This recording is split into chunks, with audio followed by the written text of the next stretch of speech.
So long story short, I run a marketing agency that helps gyms and fitness studios gain more members, and as I've been working with more and more gyms, one thing I've definitely noticed is there are some pretty common trends as to why prospects that might at one point be really interested in joining your gym in the end don't join your gym. And there's typically three things that I've found, and definitely one big mistake I see is that gym owners aren't aware of the things that are actually turning the potential business away. So in this video, I'm going to go over the top three things, or rather the top three reasons why a prospect won't join your gym or fitness studio. So the first reason is a price-related objection. Now, by far one of the biggest mistakes I see in the sort of fitness studio and gym community is the basically point at which they reveal the price of their services.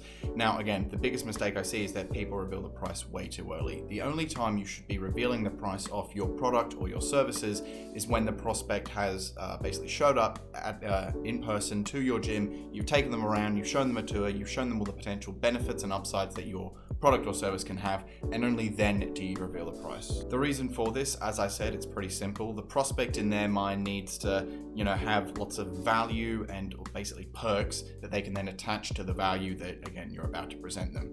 But if you tell them the price first, they're just going to have that price in their head the entire time as they're seeing all these things. They're not seeing, does this value me? Is this worthwhile? They're more seeing, okay, is this worthwhile for the price I'm going to pay? And that's not what you want the prospect to be focusing on. And this is extremely important if you're sort of in the middle tier to upper tier of gyms, especially if you're sort of like a personal trainer, one-on-one, things like that, the higher ticket items. This is really, really important because obviously if clients are paying more, they're going to need to attach more value to the service to justify the cost. The second reason why a prospect might not join your gym is because they doubt that in some shape or form, your gym won't solve one of their problems. Now, you have to understand that the only reason someone will buy something off you is because they think that you potentially can solve one of their problems. Now, first of all, if you're 100% confident that, either one of your products or services does address a fairly ideally significant problem in your target market and you're 100% sure of this, then you may simply just have to do a better job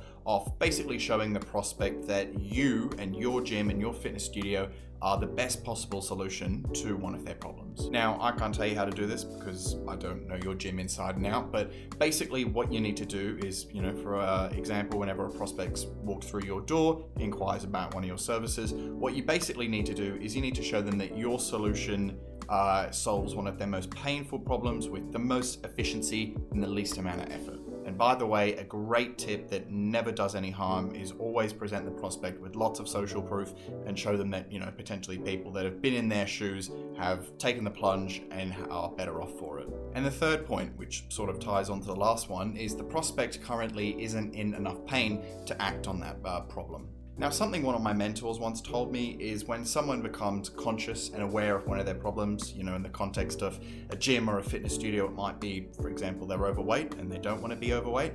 When they become aware of their problem, either one of two things is going to happen. Either one, they're going to have enough pain that they actually want to take some action on their problem. So, for example, join your gym. Or option two, they do something which my mentor calls retreating to fine, which basically means that the prospect isn't in enough pain that they're willing to take action about it. And this is definitely one of the hardest things in sales to address, but I'm going to give you some real quick tips on how you can basically, one, identify it, but two, overcome it. First of all, like my previous point, social proof is so important. And if you're a bit unsure as to what sort of social proof or how you should be taking social proof, I'll leave a link in the description. Check it out if you want. But in essence, what you basically want to do when it comes to social proof is you want your clients to basically say all the benefits they've gotten from either one of your products or services, and then show that to your prospect. And the idea is that seeing someone that's maybe been in a similar position to them, had a painful problem, but solved that painful problem, that can increase the pain in them and ultimately get them to take action. So that's it for this one. If you're curious how I help gyms and fitness studios more than just these videos,